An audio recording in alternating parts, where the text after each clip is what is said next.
Hey guys, so let's talk about a topic that I have never spoken about out in public before, even though I'm mixed raced woman.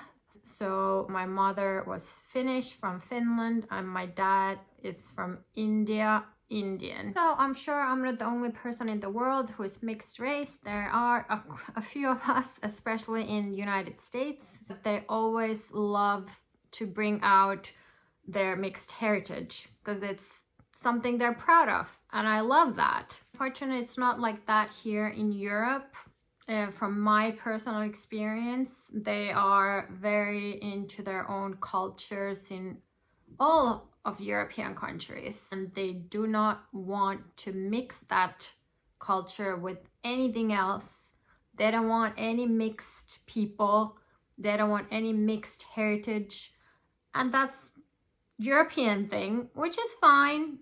I live in Europe and there everybody's like, well, you should get out from Europe, especially from Finland, because you're not white, you don't belong in Finland.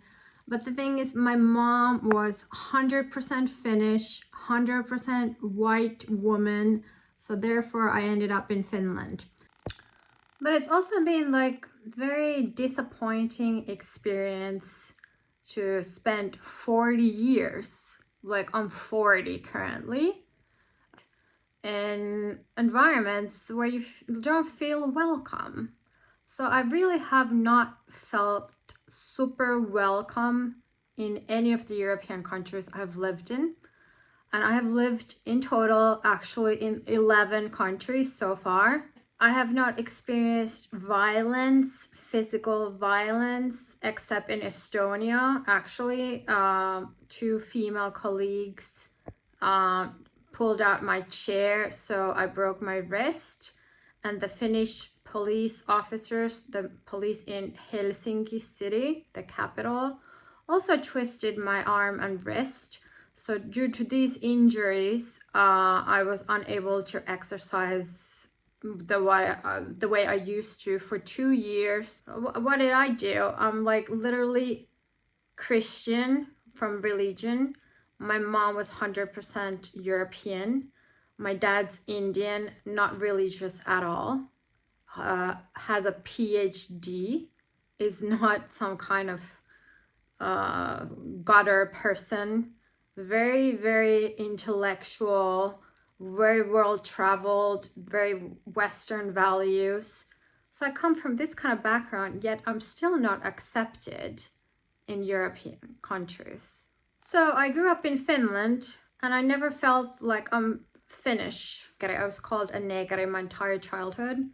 So I don't want to complain. I'm just sharing my experiences. I went to international high school already when I was 16 years old. Before that, I just had blonde Finnish friends. But I knew that I look different, I behave different, I have an international background, so why should I limit my friend circle?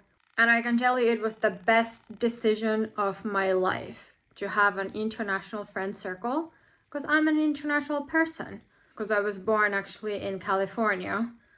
But then I started a real job, my work life. And that was all downhill from there, unfortunately. I thought it's a dream job. The salary was really good for a recent graduate. And I got to travel. But then the people in the office, they didn't accept me as one of their own. They were like saying things like, oh, yeah, like I'm talking about Finns, not you, Sonia. These kind of things.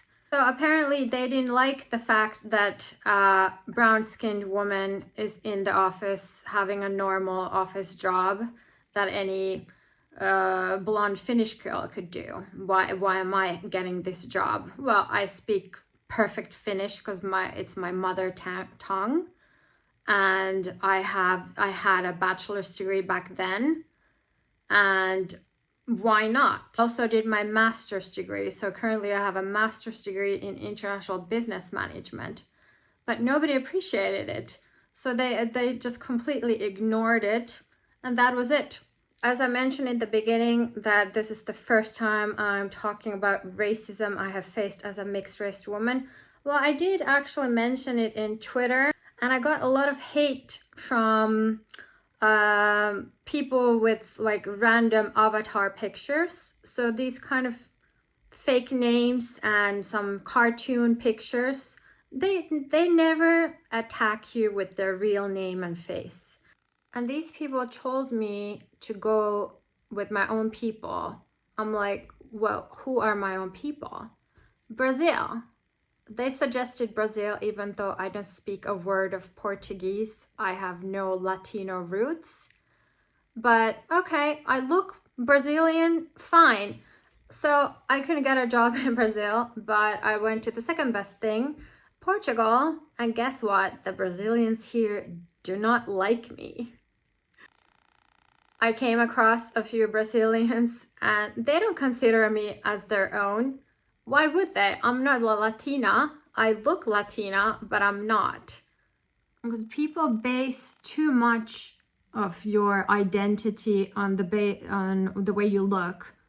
I mean, anybody can behave in any cultural way. There are a lot of like different looking people that grew up in different countries and adapt that culture. And they are trying to paint this narrative, especially the far-right politicians in Europe.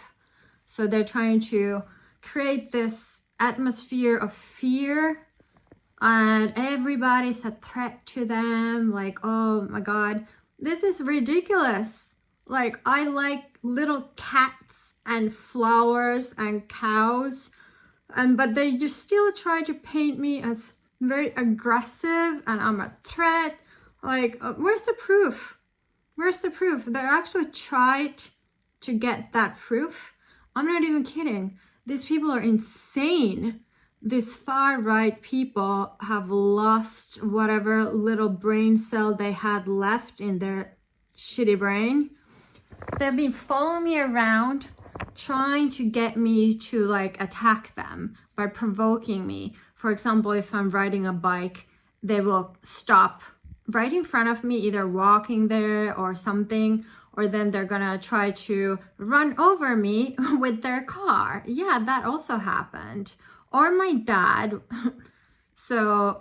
Or try to burn me when I'm trying to fill up gas in the gas station. I'm not an aggressive person, but I can get irritated. That's normal. That's called temperament. And the reason is the discrimination I have faced. So it's like one thing to avoid a person or just like not hire them so she will go to another country and get hired.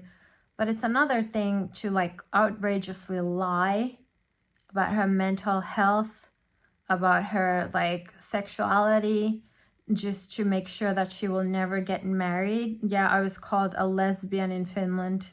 They lied about my mental health, that I would not get a proper job. Okay, if you don't like a person, let them go. There's like a million other countries. I can move to Africa. Mixed race people bring a lot of value to the world. I saw the hate Meghan Markle got worldwide online just because she's a mixed race woman that married the most eligible white man on the planet. But yeah, this kind of hatred, it's very strange and it needs to stop. I'm not going to kill myself because these people wish that for me. Literally, they have hoped and prayed and even told me to my face. Currently, like the politics in all over the world is actually not only in Europe, is very far right. And it's very dangerous because everybody has their own choice. A random person cannot dictate other people who they fall in love with, or where do they want to live, what culture they want to adapt. It's not their business. And these people that try to dictate other people's lives are extremely, extremely dangerous. And you have to be very careful when you vote for far-right people. The funny thing is, they want to drive foreign cars, they want to eat foreign food, they want to sit in a foreign chair, but they don't want you.